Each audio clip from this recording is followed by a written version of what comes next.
Bueno, continuaremos en esta oportunidad desarrollando nuestro recorrido, el recorrido que hemos comenzado a través del libro de Proverbios y un análisis muy interesante que hemos podido hacer también a partir de este texto, de este libro tan importante de la Santa Escritura, y creo que es un libro que aborda varios temas importantes que tienen que ver con la vida cotidiana, con la vida práctica. Podemos seguir las referencias y poder hacer diferentes estudios de los temas que allí se tratan, tomar quizá un lápiz de color, marcar todos los versículos que hablan de algún tema en particular y seguramente vamos a ir descubriendo cosas muy interesantes. Hay diversos temas que podemos encontrar allí en el libro de Proverbios. Por ejemplo, tenemos el tema de la sabiduría, que es uno de los temas transversales en el libro. Tenemos también el tema de la amistad, el tema de la familia, el tema de la mujer, el tema de los borrachos, el tema acerca del dinero, acerca de la necedad, etcétera. Muchos temas abarca este libro realmente, y todas estas cosas usted lo puede encontrar allí y podemos ir tomando la referencia entonces e ir armando esto. Vamos a tener una idea general de cómo funciona esto y cuál es el consejo de Dios para cada tema en particular. En esta ocasión vamos a hablar de uno de esos temas que aparecen acá, que no lo haré tan exhaustivo porque es imposible tomar todo el tema en Proverbios. Hablaremos el día de hoy de las palabras o de la lengua. Y por supuesto que frente a esto uno se hace muchas preguntas. Por ejemplo, ¿es importante lo que decimos? ¿Cómo tenemos que manejar la lengua, el habla? Si tenemos mayor conocimiento bíblico, nos daremos cuenta de que son temas que coinciden con la carta de Santiago, que también habla acerca de la lengua, ¿verdad? ¿Para qué nos fue dada la capacidad de hablar? ¿Sabe usted que es una maravilla la capacidad que tiene el ser humano de comunicarse a través del habla? Es maravilloso que nosotros podamos comunicarnos por medio de sonidos que emitimos con la garganta. Emitimos ciertos sonidos y la otra persona los va decodificando porque es un código. Entonces el interlocutor lo decodifica y entiende qué es lo que estamos diciendo. Quiere decir que el habla es realmente uno de los grandes milagros que Dios nos dio. La posibilidad de comunicarnos entre nosotros y de tener una comunicación tan fluida, porque el lenguaje llega a expresar a través de las palabras hasta nuestros sentimientos más íntimos. Porque el vocabulario se va ampliando permanentemente y nosotros que pertenecemos a una de las lenguas más antiguas y refinadas en ese sentido, sabemos que tenemos una cantidad enorme de vocablos con los cuales podemos comunicarnos. Por ejemplo, podemos expresar cosas abstractas, podemos hablar acerca del amor, acerca del pensamiento, de los ideales. Estamos hablando de cosas abstractas y ese es el gran milagro, la gran maravilla del lenguaje. Ahora, ¿cuál es la importancia de las palabras? Voy a comenzar con el pasaje de Proverbios, capítulo 18, versículo 21, que dice: la muerte y la vida están en poder de la lengua, y el que la ama comerá de sus frutos. Este tal vez sea el versículo que mejor marca la importancia que tienen las palabras. Pareciera una exageración que se vinculen las palabras con la vida y la muerte. Quizá no le damos tanto valor a las palabras, pero piensen, por ejemplo, el problema del bullying en las escuelas. Hay chicos que son acosados por medio de las palabras y esto los ha llevado a extremos de quitarse la vida. Es decir, fueron llevados a una situación de angustia extrema y de crisis hasta llegar a suicidarse, simplemente porque alguien usó palabras en contra de ellos.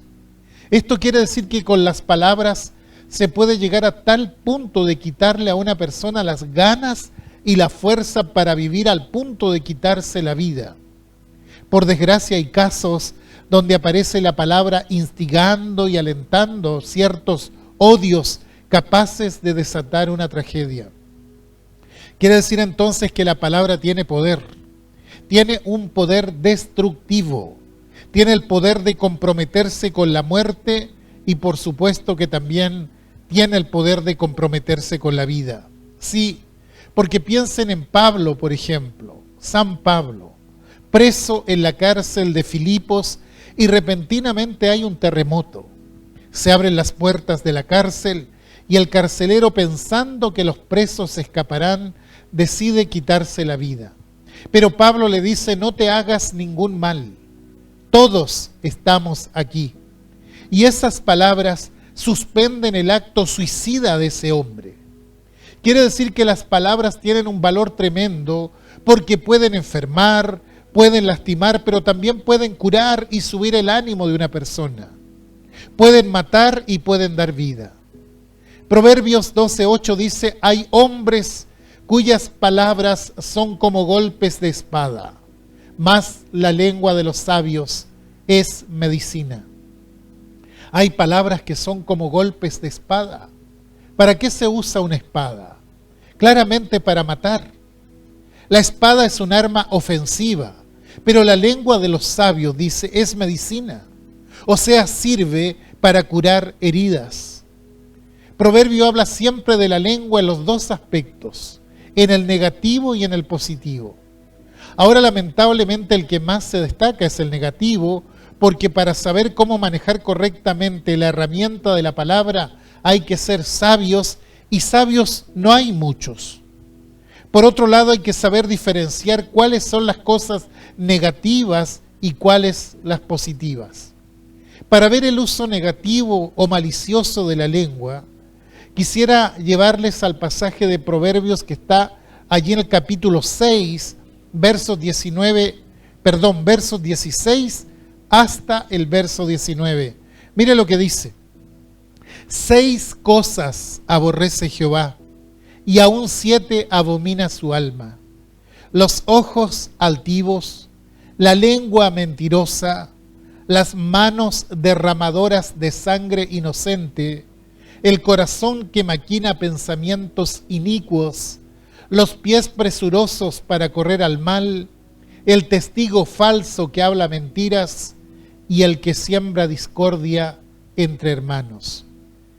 Este pasaje comienza con un modismo o una frase propia del vocabulario hebreo. Dice: 6 cosas aborrece Jehová y aún 7 abomina su alma. Esta frase lo que quiere decir es: voy a hacer una lista de cosas, pero no va a ser una lista exhaustiva. O sea, acá no está todo lo que aborrece al Señor, porque ciertamente hay muchas otras cosas que Él aborrece. En otras palabras, no voy a decir todas las cosas, pero estas 6 o 7 son importantes para considerar este asunto. Ahora fíjese que de las 7 cosas que menciona, hay 3 que se relacionan directamente con la lengua, con la palabra. Quiere decir que dentro de las cosas que aborrece el Señor, hay 3 que están relacionadas con la lengua. Primero, habla de la lengua mentirosa. Segundo, del testigo falso que habla mentira. Y tercero, de el que siembra discordia entre los hermanos. Estas 3 cosas se relacionan directamente con la lengua, con lo que nosotros decimos. Veamos. Comienza por la lengua mentirosa. ¿Y qué es mentir? Bueno, mentir es falsear la realidad. Falsear con las palabras la realidad. Ahora, ¿cómo miento? Miento cuando falseo la realidad y lo hago a sabiendas, porque yo puedo falsear la realidad sin darme cuenta, sin una intencionalidad. En tal caso se puede usar la frase faltar a la verdad. Falté a la verdad, pero no tuve una intención mentirosa. El mentiroso es el que falsea la realidad, pero sabe lo que está haciendo. Sabe que está engañando, es decir, elige el camino de la imaginación e inventa algo siempre con un propósito negativo. Porque claro, la mentira nunca tiene un propósito bueno. Siempre tiene un propósito malo, negativo. Ahora es preocupante que en nuestra cultura la mentira esté caminando con la soltura con la que camina. Es preocupante. Porque ¿qué fue lo que hizo caer a nuestros primeros padres? Fue una mentira. La serpiente le mintió acerca del fruto y cayó toda la raza. Y uno podría decir, con esos antecedentes, tendríamos que haber escarmentado y darnos cuenta de que la mentira es destructiva. Pero no. La mentira sigue siendo una herramienta común, cotidiana, que se usa profusamente en todos los círculos sociales. La mentira está metida en nuestra sociedad y en nuestra vida. La encontramos en nuestras casas, en las escuelas, en el trabajo, en el gobierno, en el parlamento, aún en las iglesias, por desgracia. En todos lados está presente la mentira. Pero ¿por qué sigue teniendo tanta vigencia la mentira? Porque no nos hemos dado cuenta todavía de que la mentira es un camino que lleva al dolor y que lleva a la muerte. Proverbios 20:17 dice que es sabroso al hombre el pan de mentira. Quiere decir que la gente, el pueblo, la sociedad entera ama la mentira. Hasta cierto punto quiere que le mientan. Encontramos permanentemente al ser humano rechazando la verdad. Cualquiera que invente una mentira atractiva tiene seguidores.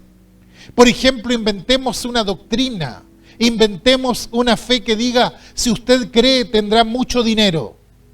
Inmediatamente usted va a tener seguidores porque la mentira es lo que la persona quiere oír. Ahora es interesante lo que dice acá, que la mentira se vuelve corriente porque tiene un sabor agradable. Y es por eso por lo que se ha transformado justamente en una metodología altamente aceptada. Solo como ilustración, cierto periodista hizo un estudio sobre diferentes mandatarios del mundo a ver si hubo alguno que subió al poder utilizando la verdad como herramienta de lucha. Después de su análisis, escuche, descubrió que todos, absolutamente todos, utilizaron la mentira para llegar al poder, en mayor o en menor grado. Tremendo, ¿no le parece? Analizó a todos los políticos del mundo y resultó que todos utilizaban como herramienta la mentira, pero el problema es lo que dice Proverbios 20:17. Porque dice, pero después su boca será llena de cascajo. Ahora, ¿qué es un cascajo? Podemos inferir algo como basura, o algo que no tiene valor, pero si tomamos un diccionario, recordemos que la Biblia fue traducida en el siglo de oro del idioma español, por tanto tiene palabras que son valiosas, por desgracia no siempre de uso común. La palabra cascajo designa en el idioma castellano, y así se la traduce porque es lo que dice en Hebreos como el guijarro pequeño. Se refiere a esas piedritas pequeñas que están donde rompe la ola, que no son piedras, pero tampoco son arena. A eso se le llama cascajo. Y dice el pasaje que la mentira es un pan sabroso, pero al final, después su boca se le llena de cascajos. Si usted fue a la playa y se llenó la boca de arena, sabe lo que significa eso, ¿no? Si se cayó porque lo dio vuelta una ola y se llenó la boca de arena, sabe lo terrible que es eso. Implica que yo me como eso pensando que es un pan sabroso, pero lo que deja al final es la boca llena de piedrecitas que no alimentan para nada y que son muy molestas. Veamos ahora el verso 6 de Proverbios 20. Dice, muchos hombres proclaman cada uno su propia bondad, pero hombre de verdad, ¿quién lo hallará? Es algo que vemos todos los días. Mucha gente que proclama su bondad. Pero ¿hay alguien que diga la verdad? Es difícil de encontrar. Y esta es la dinámica de Proverbios. Nos enfrenta con la realidad de lo que es el ser humano y nos explica también que hay varias razones para la mentira. Por ejemplo, nos da una razón allí en el capítulo 18, versículo 10. Dice, el que encubre el odio es de labios mentirosos y el que propaga calumnia es necio. Acá nos está dando una razón para la mentira. Dice que muchas veces se usa la lengua para canalizar el odio. El que encubre el odio es de labios mentirosos. No dice que odia, pero denigra a la persona, y aparece entonces una palabra nueva que tiene que ver con la lengua, y es la palabra calumnia.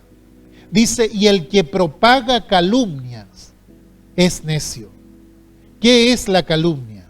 La calumnia es una acusación falsa que se hace maliciosamente y que causa daño. La calumnia es acusar falsamente, y el que hace eso, dice, es un necio, es un tonto, es un insensato. Entonces ya tenemos dos cosas que nos dice Proverbios al respecto.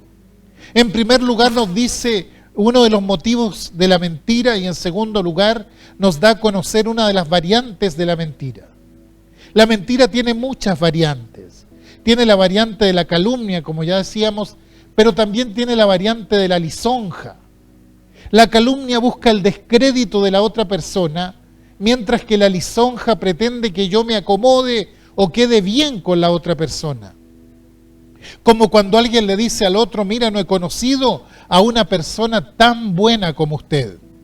Bueno, eso también es mentira, porque no lo siento, no lo creo, no lo veo, pero lo hago porque me interesa quedar bien con esa persona, entonces la manipulo con palabras. Un consejo que nos dieron a los futuros pastores cuando estábamos en el seminario, decía, nunca escuchen el balido de las ovejas, ni cuando se quejan ni cuando elogian. Usted debe escuchar únicamente la voz de Dios. ¿Por qué? Porque está el lisonjero y está el quejumbroso. Siempre están ahí. Entonces uno no puede manejarse por eso, porque cada uno de ellos habla de lo que tiene en el interior, nada más. Entonces, escuche la voz del Señor ante todo. El mentiroso siempre busca material para alimentar su mentira. ¿Y de dónde lo obtiene? Tiene una fuente. Miren lo que dice Proverbios 17:4. El malo está atento al labio inicuo, y al mentiroso escucha la lengua detractora. ¿Qué quiere decir con esto? Que el malo busca el material en el chisme. ¿Y el detractor quién es? Es el que desacredita a otro. Entonces el mentiroso busca ese material como diciendo, si alguien habla sobre esto, yo lo voy a escuchar porque me da material para que yo también cree mi mentira. El mentiroso escucha a quien desacredita, a quien difama. Alguien solía decir, ¿cuándo el hombre va a dejar de calumniar, de difamar, de mentir? Y se contesta diciendo, cuando no tenga orejas que lo escuchen. Quiere decir que mientras haya alguien que escuche la difamación, el difamador va a seguir. Pero ¿cuándo va a cesar? Y deja claro esto, que hay pecado tanto en el que habla la mentira como en el que las escucha. El que no es capaz de ponerle freno al asunto. Debiera haber alguien que le diga, para. Si quieres hablar de esa persona, vamos y hablemos directamente con ella, pero a mí no me cuentes nada. Seguramente no querrá. ¿Por qué? Porque es un cobarde. Nos anima a hablar por detrás, pero él no da la cara. Y aquí Proverbios nos da una variante. El mentiroso escucha la lengua detractora. Está escuchando al que habla mal de otra persona. Lo segundo que tenemos en la lista de las cosas abominables delante de Dios es el testigo falso que habla mentira. ¿Por qué hace una diferencia entre el que miente y el testigo falso? Porque el que miente pervierte la verdad, y el testigo falso, además de pervertir la verdad, pervierte la justicia. Un testigo es una persona que se presenta en un lugar para decir, yo vi esto. Es decir, su testimonio ayuda para que se ejerza justicia. Entonces el testigo falso no solo pervierte la verdad, sino también pervierte la justicia. Y cuando pervierto la justicia, estoy perjudicando a toda una sociedad, porque la justicia es un hecho social. La sociedad es la que hace justicia.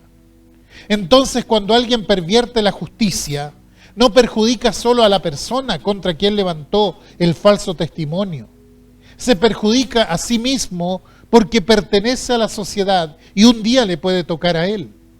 Es por eso que en el libro de Proverbios se divide las dos cosas, el que miente y el testigo falso, porque el último no solo ataca a la persona, sino que ataca a todo el cuerpo social, pervierte la justicia. Seguidamente el libro de Proverbios da un juicio terminante tanto para el testigo falso como para el mentiroso, allí en Proverbios 19:9. Dice: el testigo falso no quedará sin castigo y el que habla mentiras perecerá.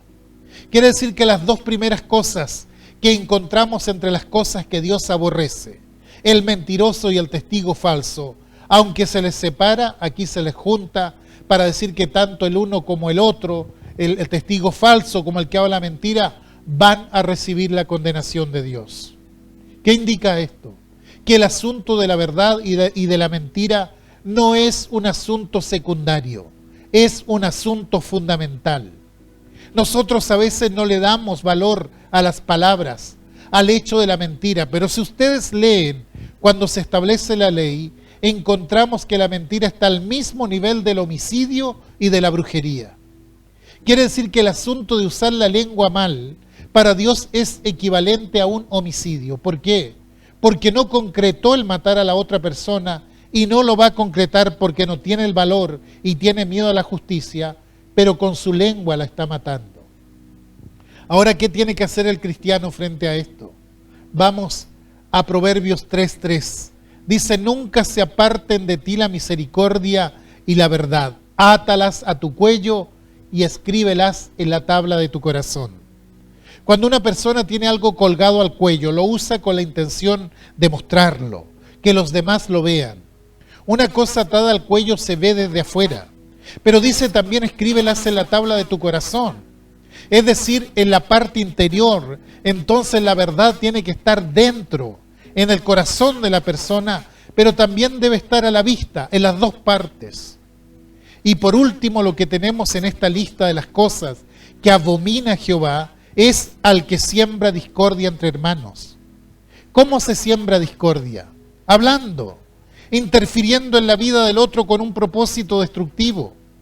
Muchas veces pensamos que cuando se habla de hermanos se refiere a aquel hermano de sangre nada más, y no. En el Antiguo Testamento se le dice hermanos a los de la misma raza, a los del mismo pueblo, a los que viven juntos. En el Nuevo Testamento se refiere a los creyentes en Cristo. Entonces el que siembra discordia es aquel que crea desunión en esos círculos sociales, el que crea divergencia, crea separación. Todo esto está condenado en esta frase. El que siembra discordia entre hermanos es abominación a Jehová. Y la razón que lleva a alguien a sembrar discordia la encontramos en el capítulo 6, verso 14, cuando dice: perversidades hay en su corazón. Anda pensando el mal en todo tiempo, siembra las discordias. ¿A qué se refiere esto? Si usted toma el pasaje completo, se habla del hombre malo. Dice el hombre malo: perversidad hay en su corazón. Anda pensando mal todo el tiempo y siembra las discordias. Esta es la característica de una persona mala, de una persona que habla discordias. Quiere que la gente se enemiste, que no esté bien el uno con el otro, y este es uno de los grandes temas que aborda el libro de Proverbios. Pero el otro tema que se desarrolla con respecto a la lengua, hay otros que son menores, pero este sí se desarrolla en amplitud en el libro de Proverbios, es el tema del chisme. La palabra chisme aparece varias veces en el libro de Proverbios, pero hay que precisar qué significa esta palabra.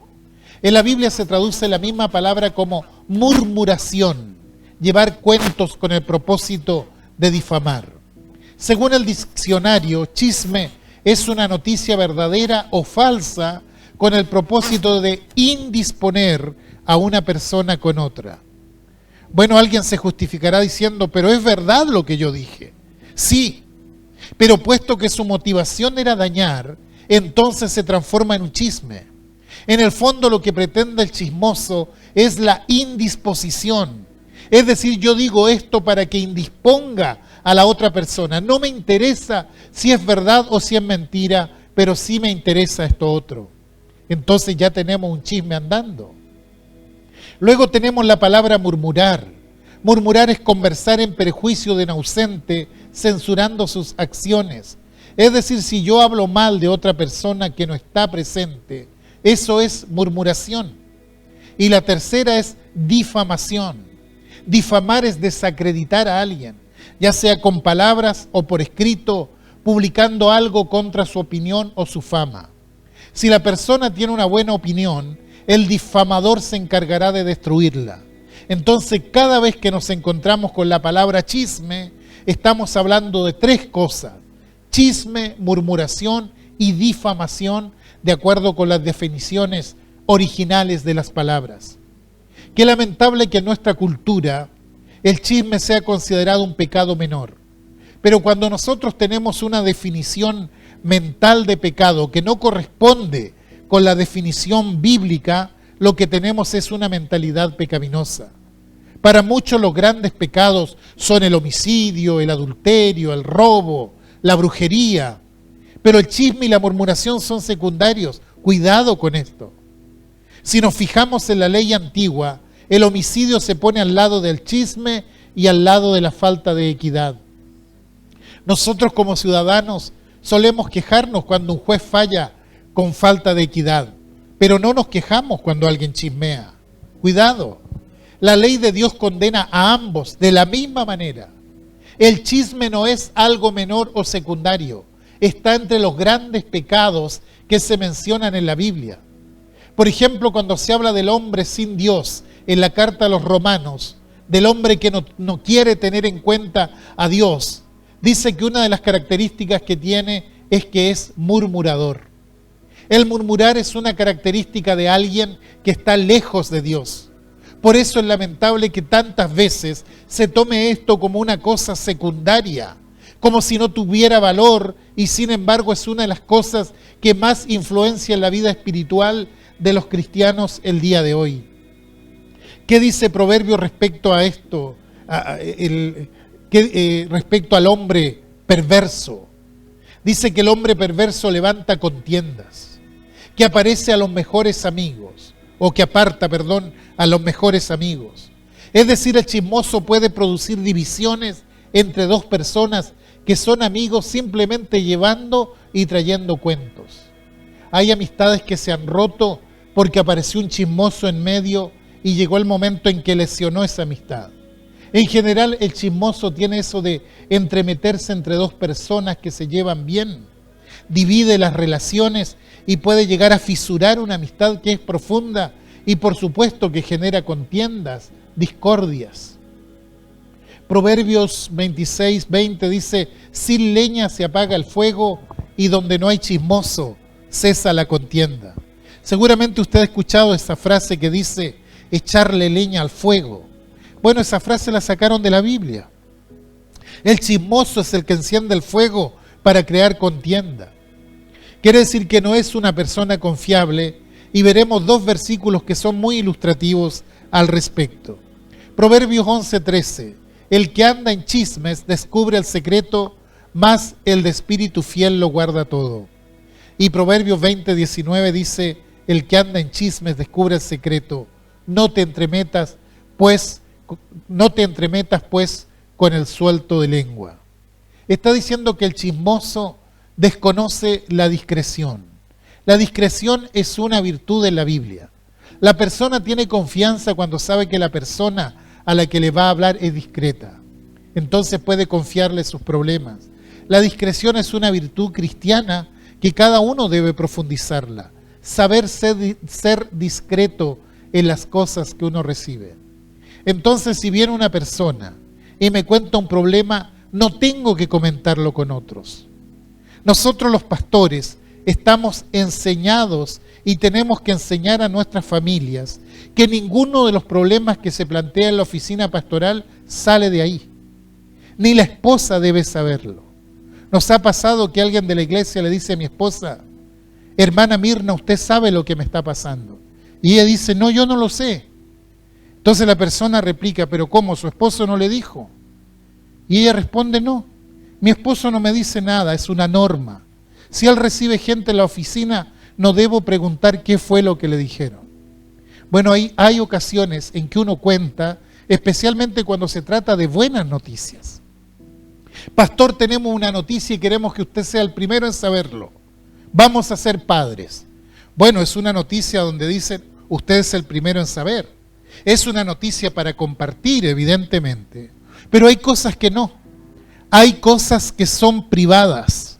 La persona viene y abre el corazón y uno tiene el deber de garantizarle confidencia. Por lo general les digo, esto no lo sabe nadie más. Porque si alguien más lo sabe, yo puedo garantizarte que de mi boca no va a salir, pero de la otra persona no sabría decirte. Si me dice nadie más lo sabe, bueno, entonces nadie, ni mi esposa, ni mis hijos, ni mi gato, ni mi almohada, nadie lo sabrá. Debo llevar a la tumba ese secreto. La discreción es una virtud cristiana. No hay relaciones buenas si la persona no tiene discreción.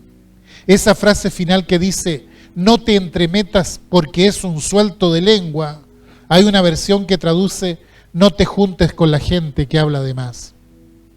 Y es realmente eso lo que dice este versículo. No te juntes con el que habla de más, con aquel que no tiene freno para su lengua, porque te va a perjudicar. Va a perjudicar tu vida espiritual. Tienes que saber con quién estás hablando y ponerle límite a la conversación. Y por supuesto que esto cuenta con la seducción del pecado.